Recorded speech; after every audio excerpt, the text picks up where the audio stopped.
What's up, guys? It's Coach Grant with First Down Training, and today we're going to be breaking down some routes from five-star LSU commit Shelton Sampson Jr. So we're going to be talking about how he has a very high route running IQ and how you guys can kind of read defenses as a wide receiver to structure the routes that you guys are going to run and the releases that you are going to choose off the line of scrimmage. So I hope this video helps you guys out. I hope it teaches you a few new things. But also, fellas, if you're a wide receiver and you're struggling with knowing what drills you need to do on the field to improve your skills, check out that very first link in the description below for our 28-day on-field wide receiver workout plan. What you'll get access to is 4 weeks of daily workouts for on-field drills, for route running, press releases, catching ability, the works, with all the sets and reps mapped out, and a video example of each exercise. So if you guys want some more information on that, check out that very first link in the description below. Let's get started with this video. So now, first things first here, this route is going to be a fade route, right? So Sampson, from watching any kind of film on him, he's one of those guys that is a deep threat guy. He's always a threat of a jump ball, always a threat of that ball being thrown over the top to get that kind of like head top catch that everybody knows and loves. So we're going to play this thing full speed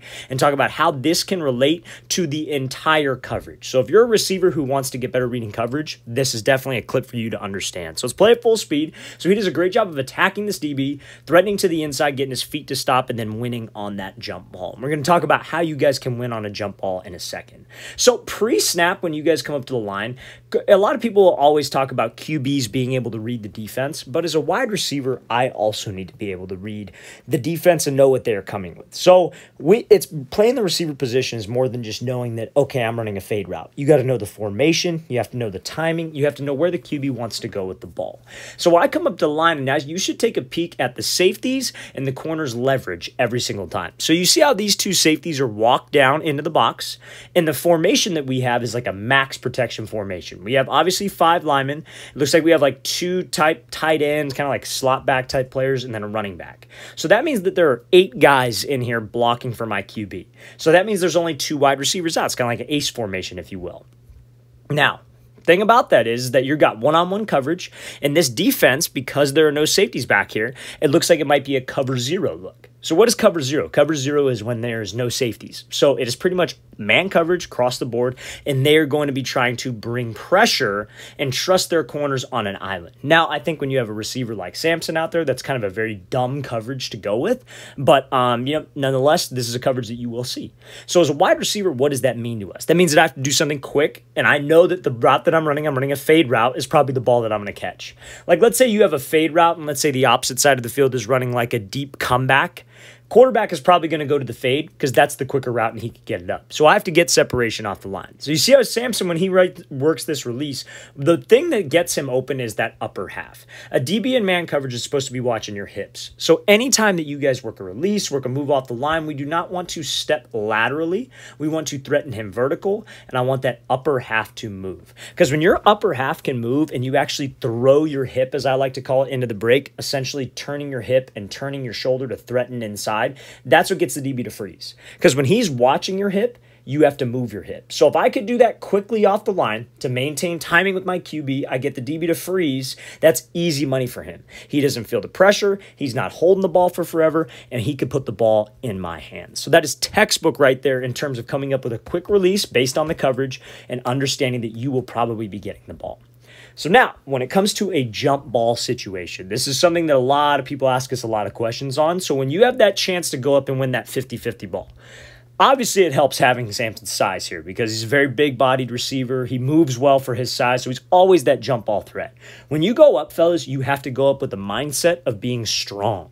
So when you go up, you want to go up with strong hands. You want soft hands, but you want to go up strong. So if that DB does decide to play your hands and try to knock the ball out, you have that strong grip on this thing. Now, on the way down, there's a couple different options you could have. You see how he rips this thing away and he puts his body between the defender and the ball. That is kind of what we want to do.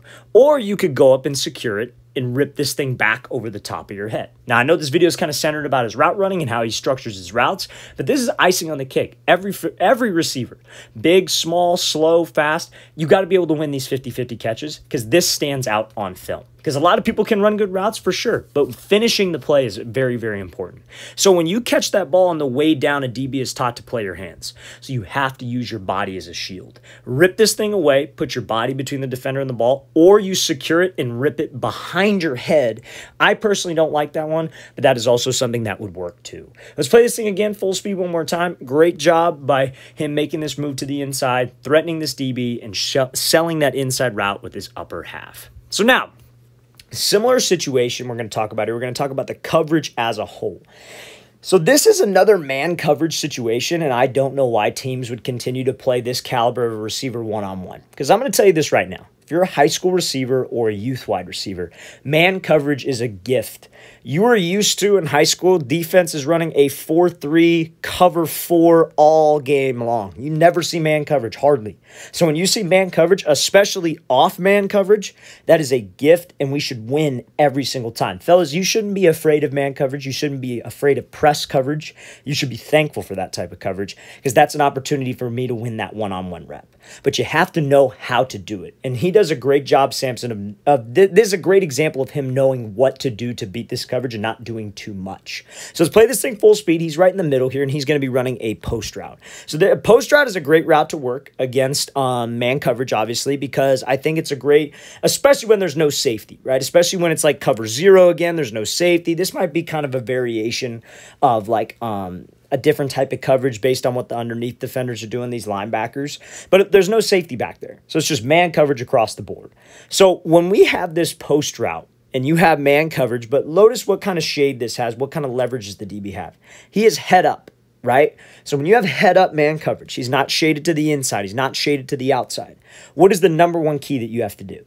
Have to step on his toes. You have to close the distance with him because we're trying to make him uncomfortable. A lot of wide receivers, what they'll do when he's in man coverage like this is they will run, and then when they're about to step on the toes, they start to chop their stride. They start to slow down, which makes it easy on this DB. Fellas, if you guys can go at him in a good pad level position, running in full stride, running in full speed, that is going to make him extremely uncomfortable and want to backpedal or turn his hips. And when you can make that break when he is in that uncomfortable position, we should win every single time if I accelerate out of the cut.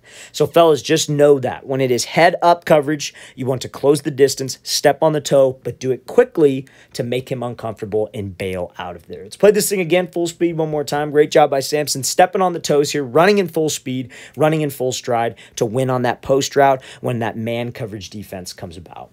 All right, fellas, I really want to thank you for watching. I really appreciate it. If you guys have any questions at all, don't hesitate to leave those in the comment section below. Always appreciate the feedback. It's always great to hear from you guys as usual. And again, fellas, if you would like a 4-week wide receiver on-field workout schedule, everything wide receivers need to do on the field for route running, releases, catching, the works. Check out that very first link in the description below. We'd love to get you on that.